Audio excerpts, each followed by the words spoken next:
peace, progress, and prosperity. Always remember, you are not alone.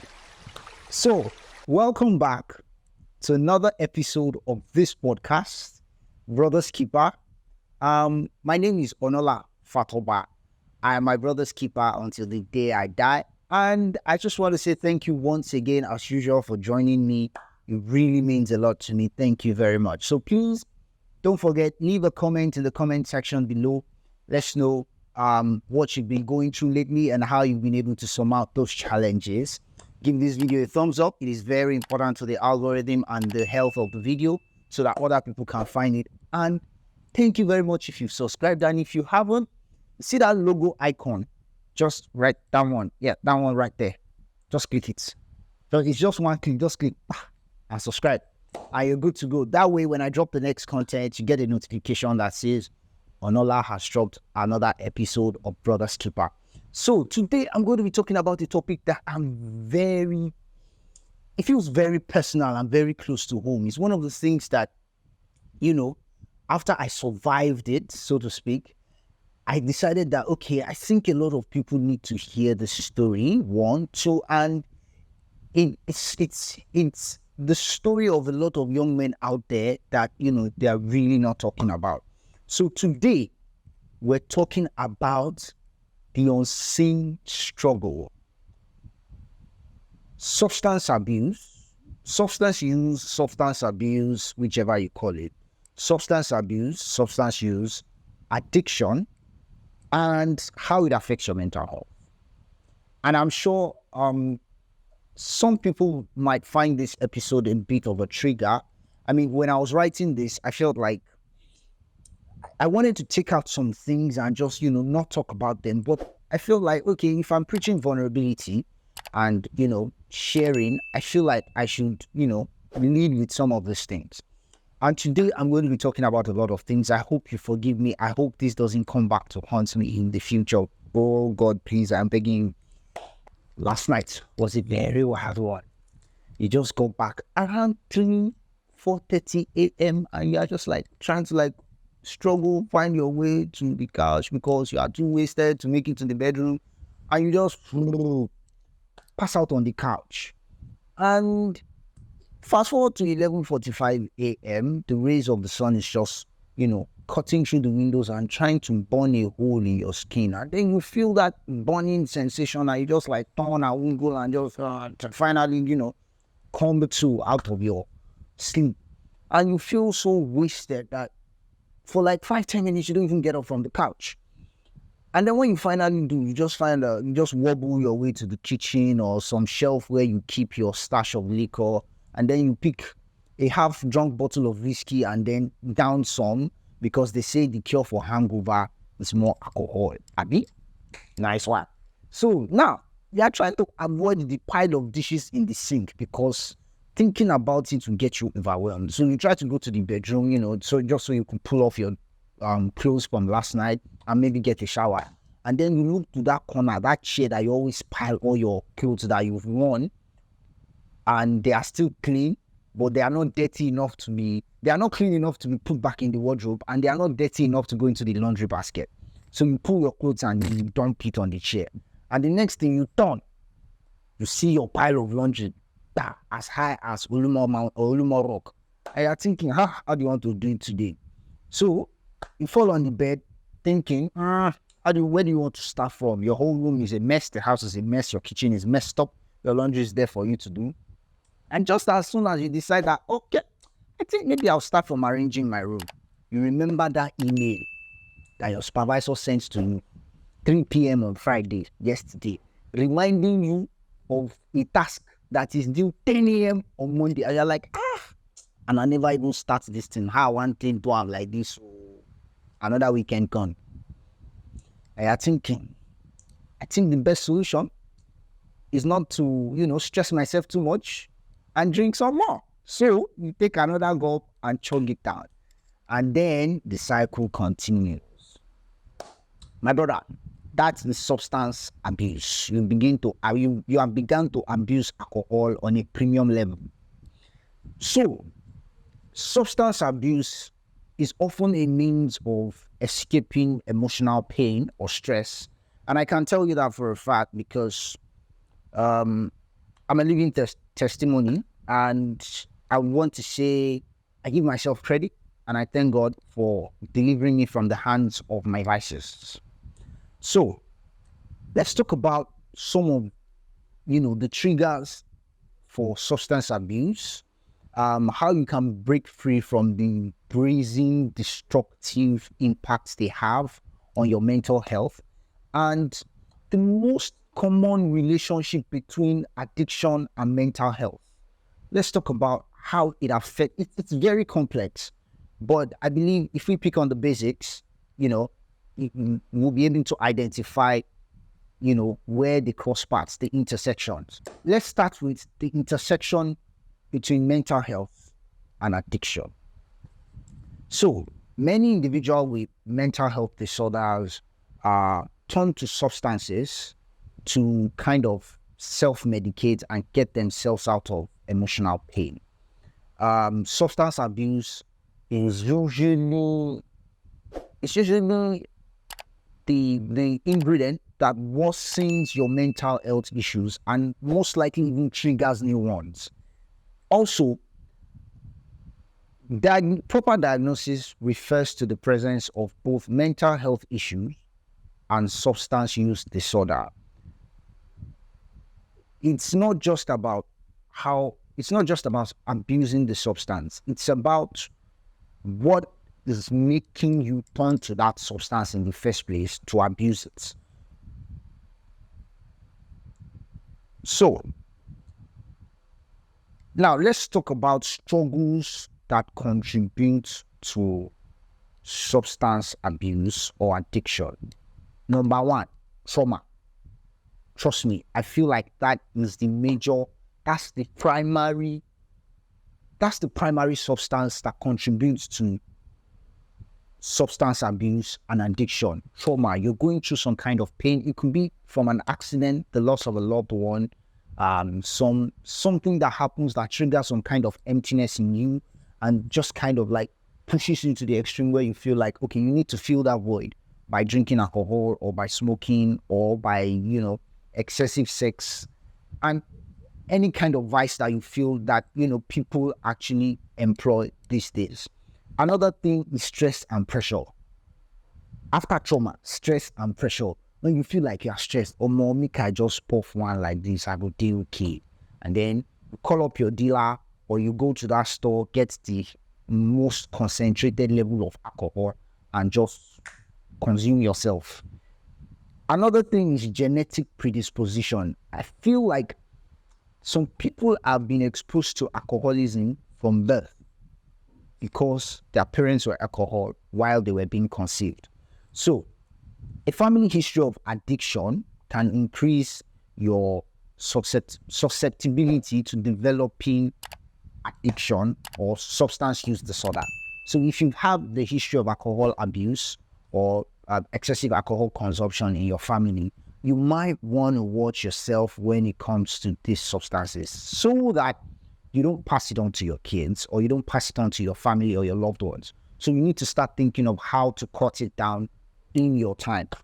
Another thing is isolation and loneliness. And I think this one is one of the very, very, very, very strong elements that causes substance abuse, because from my experience, I've been an addict to a particular substance, and it took the grace of God and willpower to actually fight and say, no.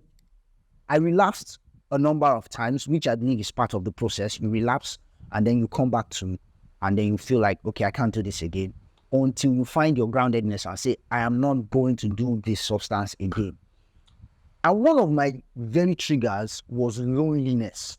Anytime I'm alone and I'm not doing anything, my mind is not occupied with anything, and I'm not working on any task, there's no one around me to engage with, something to stimulate me mentally or physically, I just immediately start thinking, what can I do to while away time? I don't know what I will. I don't know what I will do. Pick up my phone, call somebody, deliver some particular thing to my doorstep, and before you know it, one thing gets to the other. I'm gone. So loneliness and isolation is another thing. Anytime you feel like, okay, you're alone and you're having that a craving for that particular substance, maybe it's smoke, it's drink, it's whatever it is. I feel like you need to get out, step out of the house or step out of wherever you are, or call someone and just, kind of like wave that thought off. Because if you keep feeling that thought in your head, you're going to do that substance eventually. So another thing is mental health disorders. In some parts of the world, they treat mental health disorders with substances like marijuana, and they tell you it's recreational drugs, it's this, it's that. There are conditions like depression, anxiety, bipolar disorder, and PTSD that can drive individuals to substance use and abuse. And this abuse can lead to addiction. These are some of the triggers. Another thing is peer pressure and environment. My brother, if you are living in a house with drunkards, you will be a drunkard. Psychologically, the 5 people closest to you are a reflection of your mentality and your reality. If you're living in a house where chimneys, smokers, original smokers, where they be, if you see that place now, Kaba, goes down there anytime, puff, pass. My brother, you will join them. If you're living in a place where boys are always shipping in girls for casual sex, my brother, you will join them. So peer pressure and your environment is a huge contribution to some of, to the things that trigger you to abuse or use substance. Now, lack of coping skills and mechanisms. Some of the things that I did to escape abuse and use of substance was working out to the point where I almost collapsed. I just start running until my legs give way, until I can feel it inside me that, I can't take this anymore. That was one of the things I did to break free. I felt like I needed to work my system to a level where I detoxified it to the barest minimum, or till you could find the littlest traces of the substance in my bloodstream. And it helped me because what I was able to do was rewire my brain to start using another substance, which was working out, which was running, exercise, sometimes reading, and sometimes just finding something that, exhausts you physically. I could take long walks. I could just keep walking and listening to music for 2 hours. And, it helped. Now, let's talk about the cycle of addiction and its impact on your mental health. The cycle of addiction actually worsens your mental health issues. It creates a negative feedback loop. This is how it works. So you think, okay, I'm going through something right now. How can I get out of it?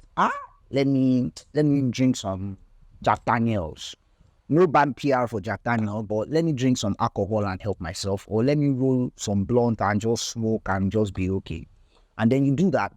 And then all of a sudden you are cool, you are wavy, you are on cruise, you are okay. Nothing is worrying you anymore. You are fine. And then when the high disperses, when you finally come back to reality, the problem comes back worse.